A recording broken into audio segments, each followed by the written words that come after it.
Hello everyone. आज हम start करने वाले हैं रेस्पिरेटरी सिस्टम। रेस्पिरेटरी सिस्टम के अंदर हमारे कंटेंट्स क्या क्या है, हम क्या क्या पढ़ने वाले हैं। सबसे पहले will deal with normal structure of lungs. Lungs के अंदर में नॉर्मली क्या क्या प्रेजेंट है। उसके बाद में some congenital anomalies, then respiratory distress syndrome, then PVD, pulmonary infection, obstructive lung diseases, chronic obstructive lung diseases, tumors of lungs, then lastly the diseases of pleura। ठीक है, तो let's start with the normal structure of lungs. सबको पता है हमारे पास दो lungs होते हैं, एक राइट लंग एक लेफ्ट लंग। राइट लंग जो होता है उसका एवरेज वेट होता है 450 ग्राम, 450 ग्राम्स, और जिसके अंदर के दो फिशर होते हैं, तीन लोब्स होते हैं। दो फिशर होंगे तो ऑब्वियस सी बात है तीन लोब्स बन जाएंगे, जैसे कि से दिस इज दो फिशर तो एक दो तीन लोब बन जाएंगे। लेफ्ट लंग जो होता है थोड़ा सा हल्का होता है, इस 400 ग्राम्स, इसमें एक फिशर होता है, दो लोब होते हैं। और लिंगुला जो होता है एक स्ट्रक्चर होता है, लिंगुला का मतलब टंग लाइक होता है, और वो रिप्रेजेंट करता है हमारे मिडिल लोब को। ठीक है, जो राइट मेन ब्रोंकस है वो मोर वर्टिकल होता है, जिसकी वजह से हमारा जो कुछ भी हम एस्पिरेशन करते हैं फॉरेन मटेरियल का, तो वो जो है राइट लंग में पहले जाता है as compare to the left one, क्योंकि उसका ब्रोंकस जो है वो ज़्यादा वर्टिकल है। जैसे ये जो है, अगर यहाँ पर this is left and this is left and this is right, तो राइट वाला जो है वो ज़्यादा वर्टिकल है, तो जो भी चीज़ यहाँ से आएगी सबसे पहले हमारे राइट लंग में चली जाएगी। ठीक है, उसके बाद में trachea, major bronchi and bronchioles जो होते हैं उसमें कार्टिलेज होता है, स्मूथ मसल होता है, म्यूकस ग्लैंड्स होते हैं। ब्रोंक्यूल्स जो होता है उसके अंदर ओनली स्मूथ मसल होता है, मतलब जो हमारी ट्रैकिया, मेजर ब्रोंकाई और ब्रोंक्यूल्स है उसके अंदर में कार्टिलेज है, स्मूथ मसल है, म्यूकस ग्लैंड्स है, बट ब्रोंक्यूल्स जो है उसके अंदर सिर्फ स्मूथ मसल प्रेजेंट है। ठीक है, ट्रैकिया जो होता है, ट्रैकिया से 8 डिविजन्स होते हैं, और वो बनाते हैं हमारे पास ब्रोंक्यूल्स। ब्रोंक्यूल्स जो है आगे जाके 3 से 4 बार डिवाइड करते हैं, जो कि बनाते हैं टर्मिनल ब्रोंक्यूल्स। टर्मिनल ब्रोंक्यूल्स के बाद बनता है एसिनस। टर्मिनल ब्रोंक्यूल्स के बाद में हमारे पास आता है एसिनस। एसिनस जो है इसके अंदर हमारे पास में 3 पार्ट्स होते हैं। ठीक है, एसिनस कंसिस्ट ऑफ 3 पार्ट्स, जिसके अंदर में सबसे पहले हमारी आती है respiratory bronchiole, originate from terminal bronchiole, जो हमारी टर्मिनल ब्रोंक्यूल्स, उसके बाद में आती है रेस्पिरेटरी ब्रोंक्यूल। फिर जो रेस्पिरेटरी ब्रोंक्यूल है वो डिवाइड हो जाती है सेवरल एल्वियोलर डक्ट्स में। फिर एल्वियोलर डक्ट्स जो है एल्वियोलर सैक बनाती है। मतलब सबसे पहले हमारा ट्रैकिया था, ट्रैकिया से ब्रोंक्यूल बनी। ठीक है, ब्रोंक्यूल से हमारे पास में डिवाइड होने के ब्रोंकाई ब्रोंक्यूल डिवाइड होने के बाद में ये हो गई हमारे जैसे टर्मिनल ब्रोंक्यूल। अब टर्मिनल ब्रोंक्यूल जो है वो आगे जाके डिवाइड होगी रेस्पिरेटरी ब्रोंक्यूल में, और रेस्पिरेटरी ब्रोंक्यूल जो है वो आगे जाके बनाएंगी एल्वियोलर डक्ट, और उसके बाद में बनाएगा एल्वियोलर सैक। तो जो हमारे पास में रेस्पिरेटरी ब्रोंक्यूल, एल्वियोलर डक्ट और एल्वियोलर सैक जो है, ये तीनों मिलके कॉन्स्टिट्यूट करती हैं एक एसिनस। ठीक है, इट्स एन इम्पॉर्टेंट टर्म, आप इसको याद रखें। एसिनस क्या होता है? Respiratory bronchiole, alveolar duct and alveolar sac. ठीक है, अब क्लस्टर ऑफ 5 एसिना। एसिनस क्या होता है? Respiratory bronchiole, alveolar duct and alveolar sac.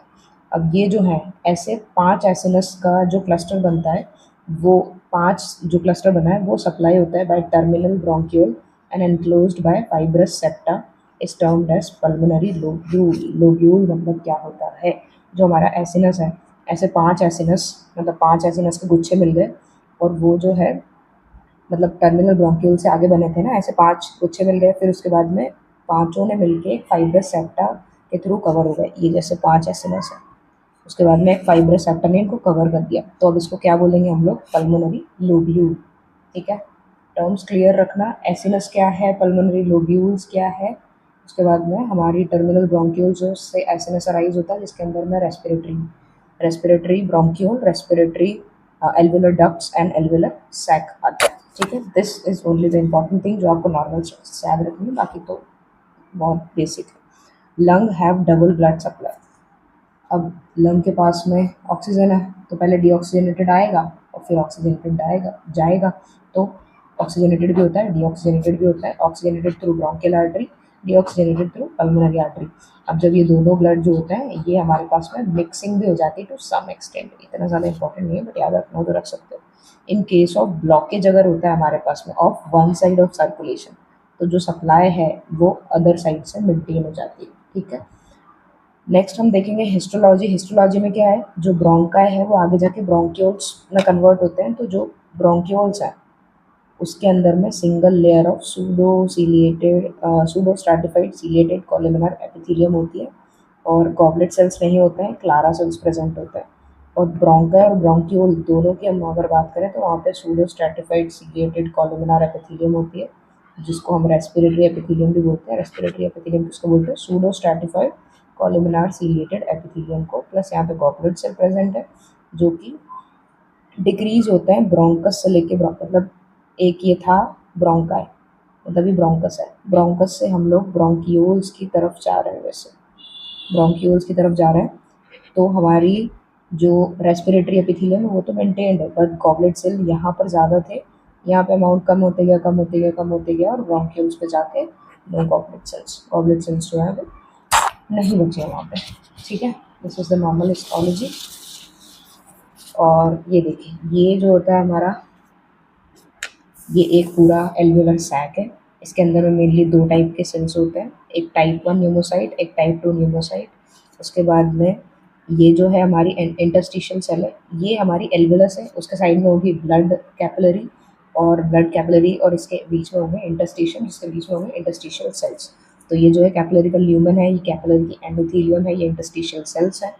Then this comes और रेस्पिरेटरी सॉरी एल्वेलर सैक जो है वो है, उसके अंदर में बेसमेंट मेम्ब्रेन होती है। फिर दो टाइप के सेल होते हैं, टाइप 1 न्यूमोसाइट, टाइप 2 न्यूमोसाइट।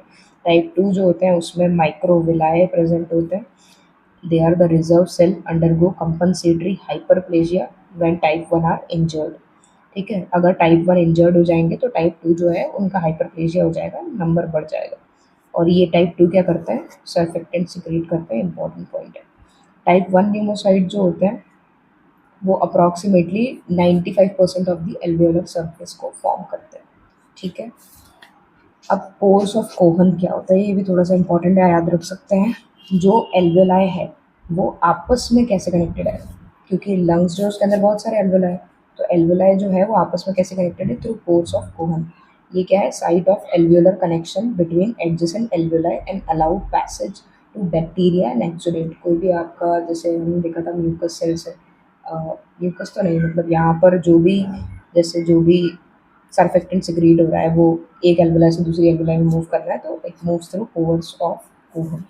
ठीक है, कंजेनाइटल एनोमलीज देख लेते हैं, not that important, just to know congenital anomalies में एजेनेसिस हो सकता है, बना ही नहीं है, हाइपोप्लेजिया कम बना, हाइड्रोट्रोपिक टिश्यू कहीं और का टिश्यू बन गया है, vascular anomalies, tracheal and bronchial anomalies, congenital pulmonary Oval inflation, lobar emphysema, congenital cyst, bronchopulmonary sequestration.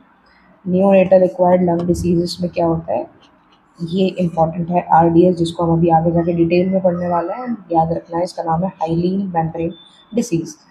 और क्या हो सकता है, ब्रोंकोपल्मोनरी डिस्प्लेजिया हो सकता है, मेकोनियम एस्पिरेशन सिंड्रोम हो सकता है, परसिस्टेंट फीटल सर्कुलेशन हो सकता है, कोलैप्स हो सकता है, ब्रोंकियोलाइटिस हो सकता है। ठीक है, ये कुछ एनोमलीज है, इतना ज़्यादा ध्यान नहीं देना, इतना याद रखने की ज़रूरत नहीं है। जस्ट रिमेंबर, जो हमारा नियोनेटल एक्वायर्ड लंग डिसीज है उसमें हाइलन मेम्ब्रेन डिसीज है, आरडीएस, जो कि हम आगे डिटेल में पढ़ने वाले हैं। ठीक है, this is the respiratory distress syndrome. Main topic आज का हमारा यही है। ये होता क्या है, it's a severe life threatening illness, एक प्रोग्रेसिव रेस्पिरेटरी इनसफिशियंसी है जिसमें हमारा जो पल्मोनरी टिश्यू है उसका इन्वॉल्वमेंट होता है डिफ्यूजली, और उसके बाद में जो एल्वेलर एपिथेलियम होती है, एल्वेलर लमाइना होता है, और इंटरस्टिशियल टिश्यू होता है, वो सब कुछ इन्वॉल्व होता है डिफ्यूजली। क्यों, बहुत सारी चीज़ें इन्वॉल्व है इसलिए डिफ्यूजली। तो एल्वेलर एपिथेलियम भी इन्वॉल्व है, लमाइना भी इन्वॉल्व है, इंटरस्टिशियल टिश्यू भी इन्वॉल्व है, दैट्स व्हाई इट्स कॉल्ड डिफ्यूजली। अब clinically characterized by severe rapidly developing dyspnea and hypoxemia, सांस लेने में दिक्कत होने लगेगी, डिस्निया एंड हाइपोक्सीमिया होगा। ठीक है, अब सबसे पहली इंपॉर्टेंट बात है कि एआरडीएस जो है उसके दो टाइप्स होते हैं, एक नियोनेटल एआरडीएस और एक adult RDS. Neonatal respiratory distress syndrome, adult respiratory distress syndrome, दोनों जो है उसकी कॉमन मॉर्फोलॉजिकल फीचर्स है। क्यों, क्योंकि उसमें जो हाइलन मेम्ब्रेन डिसीज़ है, दोनों का नाम हमने हाइलन मेम्ब्रेन डिसीज़ ही बोला है क्योंकि एट दी एंड दोनों में फॉर्मेशन होगा हाइलन मेम्ब्रेन का, जो कि कॉमन है। बट डिफरेंट क्या होता है, इसका ट्रीटमेंट डिफरेंट होता है, दोनों के कॉन्सिक्वेंसेज डिफरेंट होते हैं, दोनों की ईटियोलॉजी डिफरेंट होती है, दोनों की पैथोजेनेसिस भी डिफरेंट होती है। ठीक है, अभी हम देखने वाले हैं दोनों को सेपरेटली, दोनों का पैथोजेनेसिस देखेंगे, ईटियोलॉजी देखेंगे, कॉन्सिक्वेंसेस देखेंगे। ठीक है, सबसे पहले क्लिनिकल फीचर और कॉन्सिक्वेंसेस क्या होते हैं। नियोनेटल में बच्चा पैदा हुआ है अभी, उसमें ये चीज़ हो रही है। नियोनेटल नाम समझ आ रहा है, इन्फेंट है, न्यूबॉर्न है, उसमें क्या होगा, dyspnea with tachypnea, hypoxia, cyanosis. Dyspnea जो होगा वो within few hour after birth. ठीक है, साइनोसिस ऑक्सीजन नहीं मिलेगी तो ब्लूइश डिस्कलरेशन हो जाएगा, साइनोसिस हो जाएगा, hypoxia again due to the deficiency of oxygen, tachypnea हो जाएगा, डिस्निया हो जाएगा, ब्रीदिंग नहीं हो रही होगी प्रॉपर्ली।